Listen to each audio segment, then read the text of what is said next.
If you've just joined us, our guest on this episode of Question Time is the Minister of Agriculture, Chief Audu Ogbeh. He would be unveiling his roadmap for the agricultural sector, particularly at the time when the president is planning to diversify the economic base of the nation. Join us again. Now, let's look at the reality in the agri sector. It doesn't really seem that the challenge is more of that of unwillingness, but that of funding. So how do you intend to provide the fund? How do you plan to make the funds more available for Nigerians? We had a meeting with the bankers 2 weeks ago in Lagos. And the banks on their own have volunteered that this year they'll make 300 billion naira available as agri-credit at 9% naira available as agri-credit, banks in Nigeria, as agri-credit, especially to younger farmers and women. That's a good move. The CBN has intervening. We're working on reforming the Bank of Agriculture shortly to take on the model of the Bank of Holland to provide cheaper credit for agriculture. We're doing more work on improved seeds. The issue is to convince the young person that agriculture is not the drudgery that he or she suspects it is. So in terms of disbursement, how do you intend to make the 300 billion naira available to the youth? One of the problems between the banker and the borrower is the repayment. Bank money is not free. If they are not sure you can repay, why should they lend to you? And if we are not sure they can repay, why should we encourage them to go into agri? The issues are the same.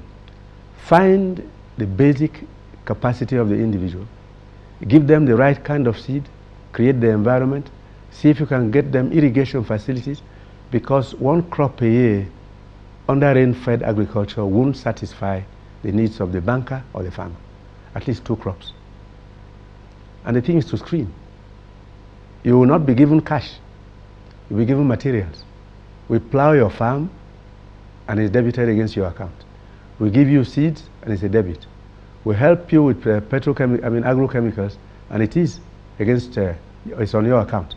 The cash coming to you will be so small that there is no chance on God's green earth of your diverting to buy a luxury car or to go and enjoy yourself somewhere. This is the philosophy. There seems to be so much heightened pressure on the agri sector as one of the ways to diversify the economy. Does it have the potential to turn in the quick cash and the revenue for Nigerians to feel the dividends of this administration? We'll have to produce to the right qualities and quantities. We have to design better packaging methods, because sometimes the packaging alone discourages those who want to buy things from us. 2, that expectation is not misplaced. Older ones like us have a memory of what happened in the past. Who funded the Nigerian Civil War? There was no oil and gas because that zone was the theater of war.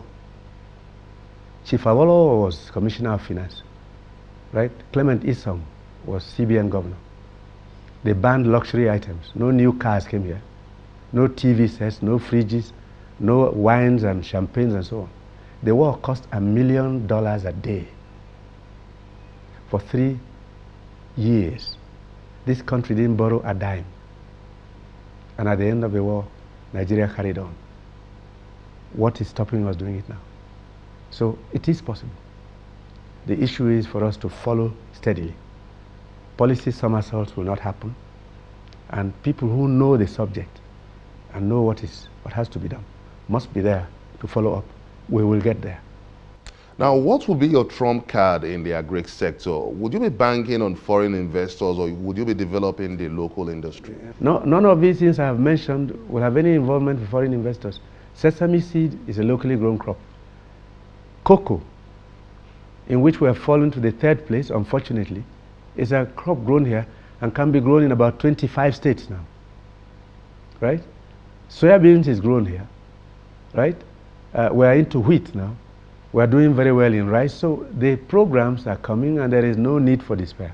They may not give us all the revenues of oil and gas in 1 year or 2, but I assure you we are coming. How do you intend to attract investment into the agricultural sector? On their own, they are rushing in. But our big interest is a proportionately higher number of Nigerians involved in agriculture, not dependence on foreign investors. Both groups can play together, because it's not the foreigner who will finally determine your destiny. It's you and I. And thank God we have the land. Now we have the soil history of Nigeria, which will help us determine where we stand and what we can grow. The rest of it is about guidance and support to the farmer and increased extension services. The previous administration boasts of robust investment in agricultural revolution, but the prices of food items up till date still remains beyond the reach of many Nigerians. Yeah. Your population is rising at 5 million people per annum, and your death rate is much lower than that. You are heading for 200 million people in the next 4 or 5 years.